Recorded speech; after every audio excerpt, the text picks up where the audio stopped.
এটা হচ্ছে যে এয়ারপোর্ট থেকে যেটা গাজীপুর গেছে রাস্তা, ফ্লাইওভার ফ্লাইওভার মাঝখানে রাস্তাটা খুবই মারাত্মক। প্রায় প্রতিদিন গাড়ি একটা না একটা অ্যাক্সিডেন্ট হয়। আমার নিজের চোখে দেখছি অনেকগুলো গাড়ি অ্যাক্সিডেন্ট হয়েছে এখানে। কারণ দুই পাশে দুটো লেন, যাওয়ার একটা লেন, আসার একটা লেন থাকে। মাঝখান যে লেনটা, এটা হচ্ছে যে ডাইরেক্ট যে বাসগুলো যায়, যে গাড়িগুলো ডাইরেক্ট যায়, ওই বাসগুলা। এখন আমি যাচ্ছি এই লেন দিয়ে, সামনে কিন্তু একটা গাড়ি আসতেছে। খুবই সাবধান, এক লেনে দিয়ে দুটো গাড়ি আসা যাওয়া করে, সেই জন্য এই লেনটা খুবই সাবধান অবলম্বন করে চালাবেন গাড়ি। কারণ এইভাবেই মারাত্মক একটি অ্যাক্সিডেন্ট হয়ে থাকে, দুটো মুখোমুখি হয়ে যায়। আমি এয়ারপোর্ট থেকে উঠছি, আমি টঙ্গী স্টেশন রুট নেমে যাব,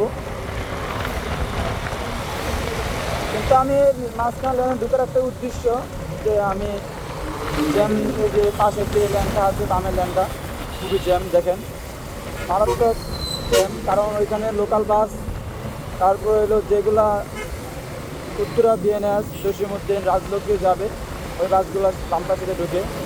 এখন গাজীপুর বাসগুলো বাম পাশে ঢুকে, যে লোকাল বাসগুলো সেগুলো, কিন্তু মাঝখানে দিয়ে এই জন্য আমি ঢুকে গেলাম যে জ্যাম থেকে আমি মুক্তি পাই। মাঝখানে রাস্তা চালানোর সময় খুবই সাবধান অবলম্বন করে চালাবেন, কারণ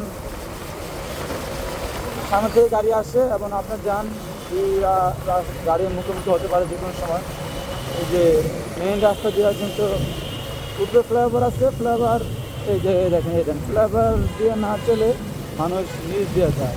এটা যদি গাড়ি অ্যাক্সিডেন্ট হয় তাহলে গাড়ি ড্রাইভারের সমস্যা, গাড়ি ড্রাইভারে নেশা করে গাড়ি চালাইছে, বিভিন্ন ইত্যাদি ইত্যাদি আর কি।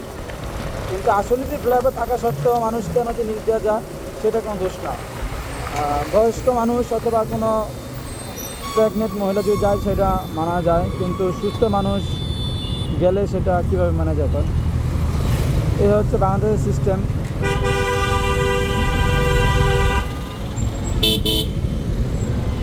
ওই দেখেন সামনে একটা গাড়ি আসতেছে, আমরা কিন্তু চাচ্ছিলাম আমি ডাইন দিয়ে চলে যাবো, কিন্তু পারলাম না।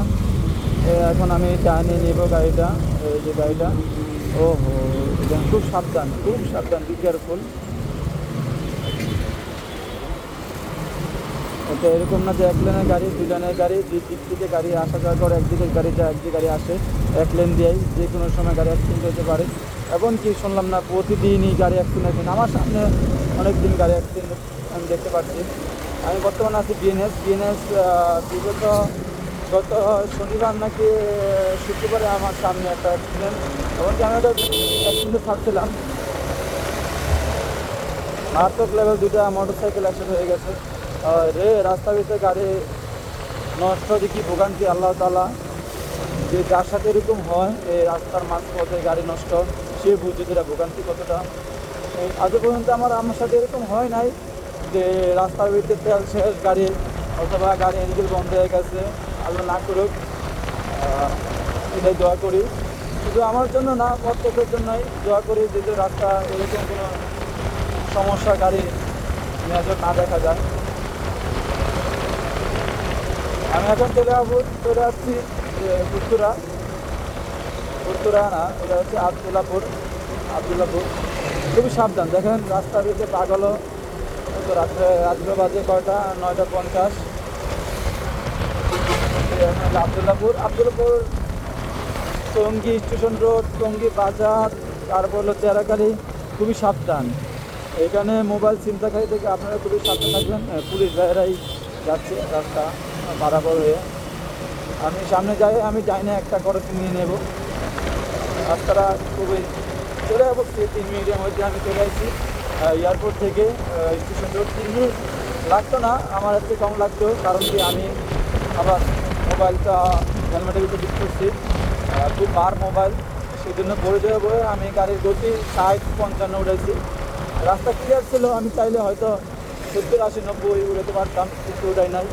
আর আমি তাছাড়া আমি রিস্ক নিয়ে কখনো গাড়ি চালাই না যে একজনকে ওভারটেক করে চাইতে হবে আমার, অথবা তাকে ওভারটেক করতে হবে, এই আমার মন মানসিকতা কখনো রাস্তার ভিতরে নামলে আমার এটা হয় না, মনে হয় না যে আমার আগে যাইতে হবে। কিন্তু আমি কোথাও গেলে 1 ঘন্টা ফার্স্ট টাইম নিয়ে বের হই। যদি 1 ঘন্টা লেট হবে এটা আমি চিন্তা ভাবনা করি, জ্যাম হইতে পারে, কিন্তু কোনো উৎপাত গাড়ি চালানো আমি পছন্দ করি না। কেউ চলে গেলেও আমি এই জন্য আফসোস করি না, এই আমি এখন চলে যাব।